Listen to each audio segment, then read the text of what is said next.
لینے والے کو خودداری بھی سمجھائی، خودداری بھی سمجھائی، کسی پر بوجھ نہیں بننا، کسی سے سوال نہیں کرنا، اگر کوئی دے بھی تو اپنی خودی کا لحاظ رکھنا، اپنی عزت کا لحاظ رکھنا۔ حضرت عبد الرحمن بن عوف کہتے ہیں بارک اللہ فی اہلک و مالک، اللہ تیرے اہل میں برکت دے، تیرے مال میں برکت دے۔ جیسے بیویوں کے بارے میں کہا ایک بیوی تمہیں دینے کے لیے تیار ہوں، مال کے بارے میں کہا میرا باغ ہے، مال ہے، سونا چاندی ہے، آدھا مال تیرے لیے، آدھا مال میری ضرورت کے لیے کافی ہوگا۔ عبد الرحمن بن عوف کہتے ہیں نہ مجھے تیرے مال کی ضرورت ہے، نہ مجھے تیری اہل کی ضرورت ہے، مجھے منڈی کا رخ دکھا دے، میں تاجر ہوں، میں انشاءاللہ اپنے پاؤں پہ کھڑا ہو جاؤں گا۔ سبحان اللہ العظیم۔ انہوں نے منڈی کا رخ دکھا دیا، چند دن گزرے، بہت بڑے تاجر تھے، حضور خود بڑے تاجر تھے، تجارت کے سنہری اصول سکھائے اللہ کے پاک رسول نے۔ حضرت صدیق اکبر تاجر تھے، حضرت عمر تاجر تھے، حضرت عثمان تاجر تھے، سعد بن ابی وقاص تاجر تھے، عبد الرحمن بن عوف تاجر تھے، انصار مہاجرین بہت اصولوں پر دیانت امانت والی تجارت کرنے والے، اور کیوں نہ کرتے؟ اللہ کے پاک رسول نے جو فرمایا تھا التاجر الامین الصدوق المسلم مع النبیین یوم القیامہ، مع النبیین والشہداء یوم القیامہ، جو صدق و امانت والی تجارت کرتا ہے، دھوکہ نہیں کرتا، فراڈ نہیں کرتا، کم ناپتا کم تولتا نہیں ہے، اپنے بھائی کے سامنے بیچی ہوئی چیز کو اگر وہ بیچنا چاہتا ہے تو عیب والی چیز کو چھپاتا نہیں ہے، بلکہ عیب سامنے کھول کھول کے بتلا دیتا ہے۔ فرمایا قیامت کے دن نبیوں کی صف میں اٹھے ایسا تجارت والا، صدق و امانت والی تجارت کرنے والا تاجر، بشرطے کہ ارکان اسلام کا پابند ہو، عقیدہ صحیح ہو، قیامت کے دن کہاں اٹھے گا؟ انبیاء کی صفوں میں اٹھے گا، شہداء کی صفوں میں اٹھے گا۔ حضرت عبد الرحمن بن عوف منڈی کا رخ کرتے ہیں، چند دن کے بعد اللہ نے برکت دی، کپڑوں کے اوپر، یہ ہمارے بعض دیہاتی علاقوں میں آج کل رواج رہ گیا ہے، رنگ ڈالتے تھے۔ کوئی منگنی ہوتی، کوئی نکاح ہوتا، کوئی شادی ہوتی تو دولہا یا دولہے کے باپ یا چچے یا دادے کے اوپر کیا کرتے؟ رنگ ڈالتے۔ یہ رنگ کی کوئی نہ کوئی اصل موجود تھی، اور حدیث پڑھتے پڑھتے یہ پتہ چلا کہ یہ اس دور میں بھی تھا۔ عبد الرحمن کے کپڑوں پر حضور نے رنگت دیکھی، فرمایا ما هذه الصفرا، ما هذه الصفرا، یہ زرد رنگت کیسی نظر آ رہی ہے عبد الرحمن؟ اور یار ایک اور بات کہتا جاؤں، ان کی شادی کتنی سادی تھی، ان کی شادی کتنی سادی۔ یہ نکتے اڑا دو تو خود بخود شادی، جتنے نکتے لگاتے جاؤ گے یہ الجھن بنتی جائے گی، جتنے نکتے لگاتے جاؤ گے یہ الٹا سر درد بنتا جائے گا۔ مجھے مفتی زین العابدین صاحب کا ایک مقولہ یاد آ رہا ہے، آپ کو سناتا جاؤں۔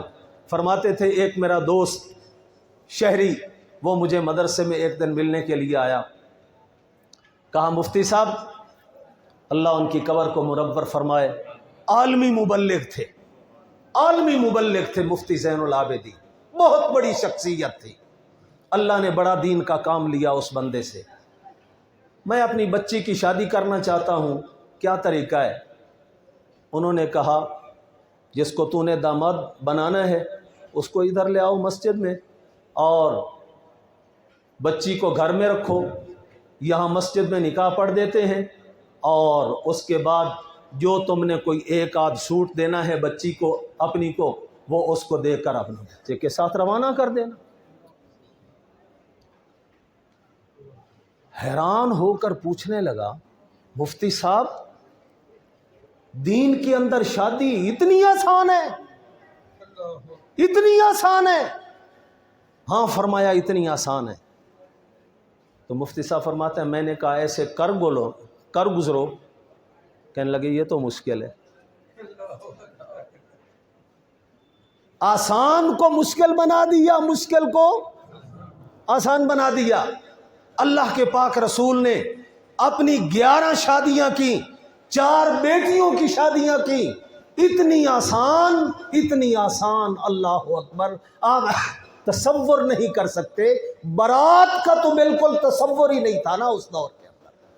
اور آج میرے دوست اور متعلقین جو میرے سامنے خود بیان کرنے لگے کہ ہماری بچی کا رشتہ محض اس لیے ٹوٹ گیا، بچی میں کوئی نقص نہیں، ہمارے پڑھی لکھی حسین و جمیل بچی، لیکن اس کے باوجود اس لیے انکار کر دیا گیا کہ انہوں نے کہا ہم نے 2000 بندوں کی بارات لانی ہے، آپ نے فلاں مہنگے سے مہنگے ہوٹل کے اندر ان کے لیے ارینج کرنا ہے، روٹی کا انتظام کرنا ہے۔ میں نے کہا بھائی مجھے اتنی طاقت نہیں ہے، آپ 300-400 بندہ بے شک لے آئیں تو میں چلو گزارا کر لوں گا، لیکن 2000 بندے کا میں اتنا افورڈ نہیں کر سکتا۔ انہوں نے کہا پھر آپ کے رشتے کی ہمیں کوئی ضرورت نہیں۔ آئے میرے بھائی، یہ مسلمانوں کا معاشرہ ہے، یہ سیرت طیبہ کا سبق ہے۔ یہ سیرت اس لیے آپ کو پڑھائی جا رہی ہے کہ صرف معلومات کا ذخیرہ ہم حاصل نہ کریں، کسی مجلس میں بیٹھ کر اپنی ان معلومات کو بیان کرتے جائیں 2 گھنٹے تک چوپی نہ آئے، یہ مقصد نہیں ہے۔ مقصد یہ ہے کہ جو کچھ ہم پڑھیں اللہ سے توفیق مانگے، اللہ ہمیں اس پر عمل کرنے کی توفیق عطا فرمائے۔ تو آج ہماری وہ بچیاں کبھی تو اس وجہ سے گھر میں بیٹھی ہیں کہ 5-5 10 سال تک رشتہ طے ہونے کے باوجود کیا رکاوٹ ہے؟ ابھی جہیز تیار نہیں ہوا جی، ابھی فرنیچر کے پیسے نہیں بنے، ابھی فلاں سامان نہیں تیار ہوا۔ امام الانبیاء کی بیٹی حضرت فاطمہ، ان کا جہیز سنا ہوگا اپنے سیرت کے اندر، کیا تھا؟ ایک مشکیزہ پانی کا، ایک گدا، ایک چکی آٹا پیسنے والی، تاکہ فاطمہ گھر کے اندر جو پیسے اور پھر پیسا کرتی تھی امام الانبیاء کی بیٹی، وہ بیٹی جس کو آپ نے فرمایا فاطمہ سیدۃ نساء اہل الجنہ، رواہ الترمذی، امام ترمذی نے روایت کیا اس کو، ساری جنتی عورتوں کی سردار ہوگی حضور کی بیٹی فاطمہ۔ لیکن حال کیا ہے؟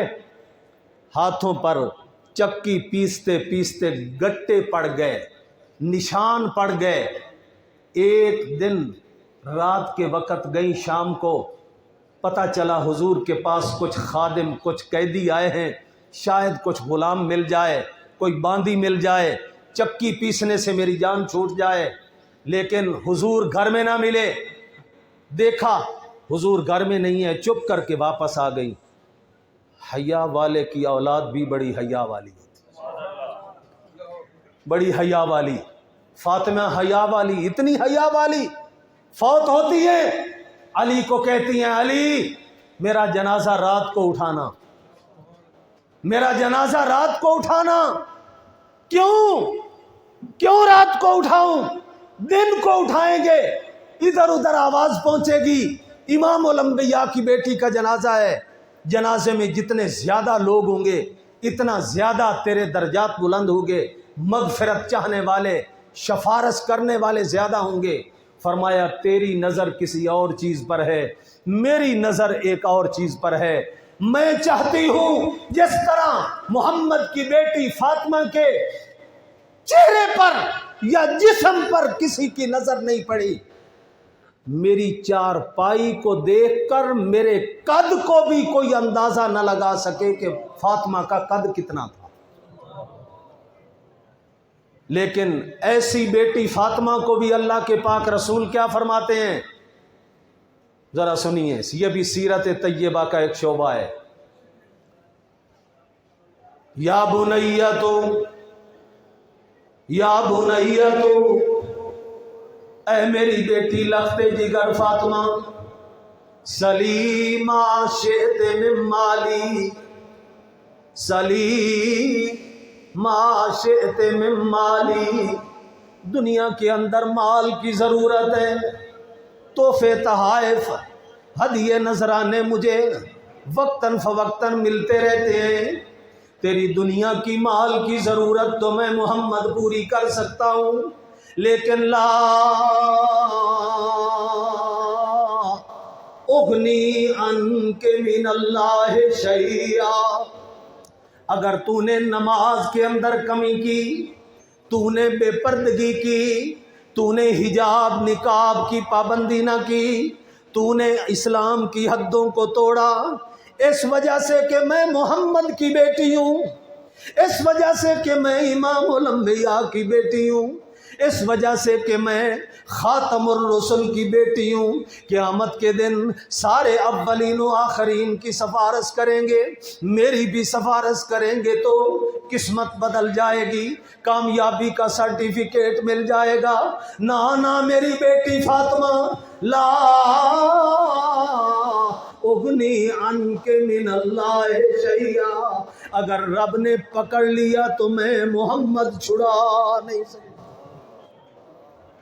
یہ سیرت ہے پاک پیغمبر کی۔ یا امّے، اے میرا چاچا عباس، تو بھی سن لے، یہ نہ گھمنڈ دل میں لے کے آنا کل قیامت کے دن کہ میرا بھتیجا محمد وہ تو امام الانبیاء ہے، وہ تو رحمت للعالمین ہے، وہ شفیع المذنبین ہے، اس لیے اگر مجھ سے کوئی کمی ہو گئی، میرا محمد بھتیجا میری سفارش کرے گا تو میرا بیڑا پار ہو جائے گا۔ لا املک لک من اللہ شیئا، یا امت رسول اللہ، عتقہ میری پھوپھی، تو بھی سن لے، اگر تجھ سے بھی کوئی کمی کوتاہی ہو گئی، میں محمد تیرا بھتیجا تیرے کام نہیں آؤں گا۔ اللہ اکبر۔ سارے قریش خاندان کی مختلف شاخوں کو کبھی یا بنی مخزوم کہا، یا بنی عدی کہا، یا بنی تیم کہا، فرمایا او تیم والو، عدی والو، اگر تم نے کوئی کمی بیشی کر لی اس وجہ سے کہ ہم بھی قریشی، محمد مصطفیٰ بھی قریشی، کم از کم قریشیوں کا اپنی قوم کا تو خیال کریں گے کل قیامت کے دن، لیکن سب کو اعلان کر دیا، لا املک لکم من اللہ شیئا، میں تمہارے کسی کے کام نہیں آؤں گا۔ کیوں؟ وہ دن ایسا ہوگا، لا یتکلمون الا من اذن لہ الرحمن وقال صوابا، اللہ کی مرضی کے بغیر کوئی ہونٹ بھی نہیں ہلا سکے گا، کوئی بول بھی نہیں سکے گا۔ انبیاء ہیں مہر سکوت ہے، اولیاء ہیں چپ ہے۔ آخرکار اگر کسی کی زبان کے اوپر بات ہے، اپنے بارے میں صرف کہتے ہیں رب سلم رب سلم رب سلم، اللہ میری خیر ہو، اللہ ماں جدھر جاتی ہے جائے، باپ جدھر جاتا ہے جائے، اولاد جدھر جاتی ہے جائے، اپنی بہن بھائی جدھر جاتے ہیں جائیں، یوم یفر المرء من اخیہ وامہ وابیہ وصاحبتہ وبنیہ لکل امرئ منہم یومئذ شأن یغنیہ، ہر بندے کے اوپر ایک ایسی حالت طاری ہوگی، اللہ میری خیر ہو، میں بچ جاؤں، دوسرا کہیں بھی جائے مجھے کوئی پرواہ نہیں۔ اللہ تعالیٰ فرماتے ہیں اس دن کی فکر کر لو اور اپنے پیغمبر کی، میرے محبوب کی سیرت کو اپنا لو، جس دن یوم لا تجزی نفس عن نفس شیئا ولا يقبل منها عدل ولا تنفع شفاعة ولا هم ينصرون۔ آخر دعوانا ان الحمد للہ۔ اللهم صل